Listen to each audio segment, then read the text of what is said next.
ଶୀତ ଦିନ ସରିବା ପୂର୍ବରୁ ପାଳଙ୍ଗ ଶାଗରେ ଯେତିକି ସାରା ଆଇଟମ୍ କାହିଁକି ଆମେ ବନେଇକି ନ ଖାଇବା। ଏମିତିରେ ତ ପାଳଙ୍ଗ ଶାଗ ଦେହ ପାଇଁ ବହୁତ ହି ବଢ଼ିଆ ଆଉ ବହୁତ ସାରା ଭିଟାମିନ୍ସ ଅଛି ସେଥିରେ। ତ ଆଜି ମୁଁ ଭାବିଥିଲି ଟିକେ ପାଳଙ୍ଗ ପୁରୀ ବନେଇବା ପାଇଁ, କାହିଁକିନା ମୋ ଝିଅର ବି ବହୁତ ଦିନ ଆଗରୁ ଜିଦ୍ ଥିଲା। ତ ଭାବିଲି ଆଜି ଅମାବାସ୍ୟା ଅଛି, ମୁଁ ଟିକେ ପାଳଙ୍ଗ ପୁରୀ ବନେଇଦେବି।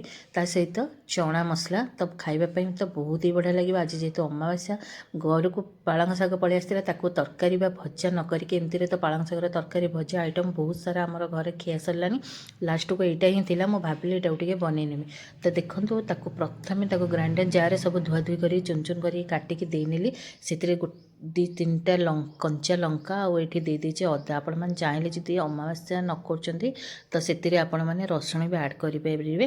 ତ ଗୋଟେ ଜାଗାରେ ଏଇଠି ମୁଁ ପାଖାପାଖି 1 କେଜିର ଅଟା ଦେଇଛି, ତାକୁ ଯେଉଁ ଗ୍ରାଇଣ୍ଡିଙ୍ଗ କରି ରଖିଥିଲି ତାକୁ ଦେଇଦେଲି। 2-3 ଚାମଚର ତେଲ ଦେଇନେଲି।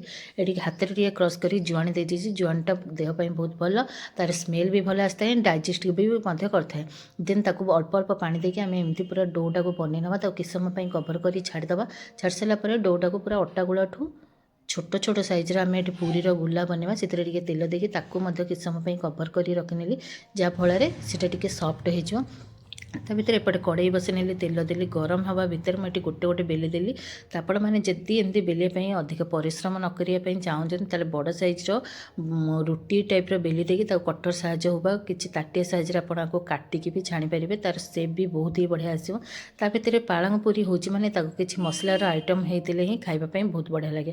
ନାଇଁ ତ ଆପଣମାନେ ଡାଲମା ବି ବହୁତ ବନେଇ ପାରିବେ, ବହୁତ ହି ଟେଷ୍ଟ ଲାଗିବ। ତ ଏଠି ଯେହେତୁ ଅମାବାସ୍ୟା ବିନା ପିଆଜ ରସୁଣରେ ବନେଇବି, ତ ତାକୁ ଜିରା, ଅଦା, ବାଦାମ ତା ସହିତ କଞ୍ଚା ଲଙ୍କା ତାକୁ ବାଟିକି ଗୋଟେ ଫାଇନ୍ ପେଷ୍ଟ ବନେଇ ନେଇଥିଲି।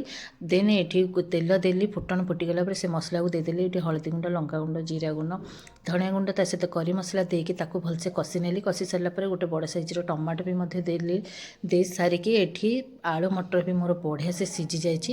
ଦେନ୍ ମସଲା ବଢ଼ିଆ ସେ କଷି ହେଇସାରିଲା ପରେ ଯେଉଁ ଜିନିଷକୁ ସିଝେଇକି ରଖିନେଇଥିଲି ତାକୁ ଦେଇଦେଲି। ଆପଣ ଏଟାକୁ ଏମିତି ବନେଇକି ଖାଆନ୍ତୁ, ବହୁତ ହି ବଢ଼ିଆ ଲାଗେ ଆଉ ଛୁଆଙ୍କର ବି ବହୁତ ପସନ୍ଦ। ଯେହେତୁ ସେଇଟା ଆଖିକି କଲରଫୁଲ୍ ଦେଖାଯାଉଛି, ଛୋଟ ଛୁଆଙ୍କୁ ତ ଖାଇବା ପାଇଁ ବହୁତ ବଢ଼ିଆ ଲାଗିବ। ତାପରେ ଏଇଟା ଖରାପ ବି ନୁହେଁ, ଦେହ ପାଇଁ ହେଲ୍ଦି। ତ ମୋର ତରକାରୀ ରେଡ଼ି ହେଇସାରିଲା ପରେ ସେଥିରେ ଧଣିଆ ପତ୍ର ଦେଇଦେଲି, ଗରମ ମସଲା ଦେଇଦେଲି। ଏବେ ମୋର ପାଳଙ୍ଗ ପୁରୀ ସହିତ ବଡ଼ସୋଲା ବା ଚଣା ମସଲା ରେଡ଼ି ହେଇଗଲା। ଆପଣମାନେ ବି ଶୀତଦିନ ସରିବା ପୂର୍ବରୁ ଏମିତି ବନାନ୍ତୁ ଆଉ ଖାଆନ୍ତୁ।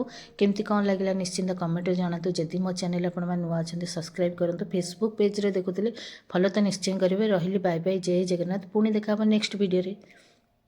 ଏବେ ଆମର ପାଳଙ୍ଗ ପୁରୀ ରେଡ଼ି।